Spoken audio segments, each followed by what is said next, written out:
भारतीय सिनेमा के ऑस्कर पुरस्कार विजेता संगीतकार ए.आर. रहमान अपने बयान को लेकर सुर्खियों में हैं। ए.आर. रहमान ने एक इंटरव्यू में कह दिया कि उन्हें काम मिलने में परेशानी हो रही है और हिंदी सिनेमा में अब कम्युनलिज्म देखने को मिलता है। ए.आर. रहमान के इस बयान के बाद देश में सियासी हलचल मच गई। विपक्षी दलों के नेताओं ने रहमान के बयान पर कहा है कि वो देश के बहुत बड़े संगीतकार हैं। अगर उनके साथ ऐसा हो रहा है तो फिर इस पर विचार करने की जरूरत है। अगर ऐसा वो कह रहे हैं तो ये बहुत ही चिंता का विषय है। और ऑस्कर अवार्ड मिलने के बाद अगर वहाँ म्यूजिशियन को या किसी भी कलाकार को अगर फिल्म इंडस्ट्री में काम नहीं मिलता है, वहाँ भी अगर भेदभाव होता है, तो ये तो बहुत ही दुखद है। हमारे देश की स्थिति इसका मतलब है और इस पर सरकार को ध्यान देना चाहिए। इस तरह के भेदभाव अगर बढ़ेंगे तो आगे चलकर और नफरत घृणा बढ़ेगी आपस में। ऑस्कर विनर अगर इस तरह की बात बोल रहा है तो उसको ऊपर चिंता होनी चाहिए। उसको काम ना मिलना, जिसको पूरी दुनिया ने मान दिया हो, अपने देश में अगर उसको काम नहीं मिल रहा है और केवल उसके धर्म के कारण नहीं मिल रहा है, तो ये बहुत ही बड़ा चिंता का विषय है। मुझे खुशी है इस बात की कि मैं ए.आर. रहमान का बहुत बड़ा फैन रहा हूँ और उनके गाने रिलीज होने से पहले ही टॉप चार्ट पे रहते थे। जब तक लोगों के बीच में आते नहीं थे तो उससे पहले ही टॉप चार्ट में दिखने लगते थे। अपने देश के और दुनिया के बड़े हैं ए.आर. रहमान, पॉपुलर हैं।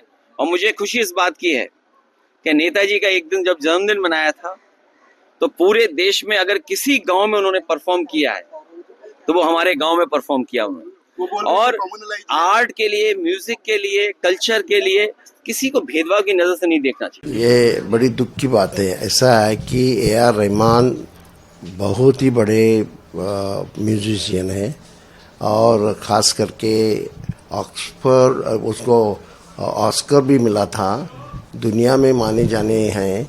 उनको इस तरह की तकलीफ होती होगी just because he is a Muslim. तो मेरे ख्याल से ये बहुत दुख की बात है। ये ऐसा होना बिल्कुल गलत बात है। लेकिन दूसरी तरफ बीजेपी और उसके सहयोगी दलों के नेताओं ने रहमान के बयान में झोल झाल छिपे होने का आरोप लगाया। एनडीए नेताओं ने फिल्म इंडस्ट्री में टैलेंट के दम पर काम मिलने की बात कही है। एनडीए नेताओं ने कहा है कि रहमान के बयान में कोई सच्चाई नहीं दिखाई दे रही। फिल्म इंडस्ट्री में बहुत से मुस्लिम हैं और देश की जनता उन्हें प्यार करती है। मुझे लगता है कि यार रहमान जी के आरोप में तथ्य नहीं है, क्योंकि फिल्म इंडस्ट्री में मुस्लिम कम्युनिटी के बहुत सारे कलाकार भी है। सलमान खान है, शाहरुख खान है, आमिर खान है। ऐसे लोगों को यहाँ के मराठी लोग हो या सब लोग इंडियन लोग हैं, उनको पसंद करते हैं।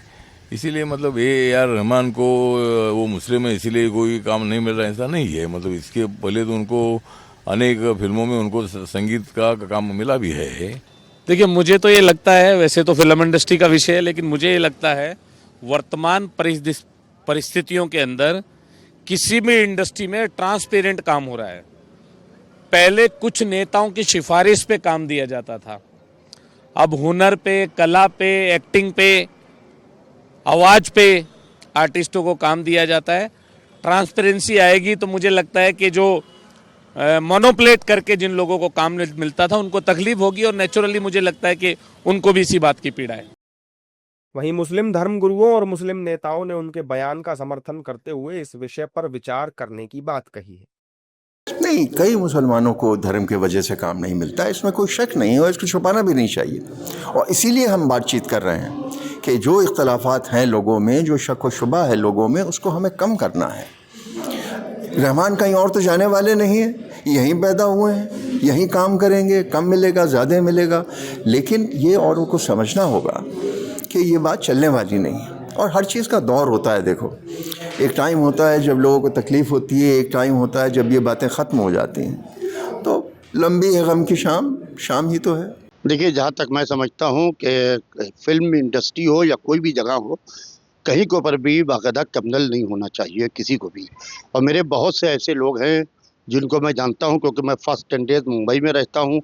जैसे बड़े निर्माता अब्बास मस्तान हैं और दूसरे लोग हैं जो पूरी तरीके से आते हैं, आके काम कर रहे हैं, उनको कोई दिक्कत नहीं है। अब इनको ए.आर. रहमान साहब को क्यों दिक्कत है, किस वजह से दिक्कत है, ये तो वही बता सकते हैं। संगीतकार ए.आर. रहमान ने कहा है कि उन्होंने बीते 8 सालों में हिंदी फिल्म इंडस्ट्री के भीतर सत्ता परिवर्तन और सांप्रदायिक भावना महसूस की है। हालांकि उन्होंने ये भी कहा कि उनके साथ कभी ये सब नहीं हुआ है, लेकिन उनके कानों में ये बातें आती रहती हैं।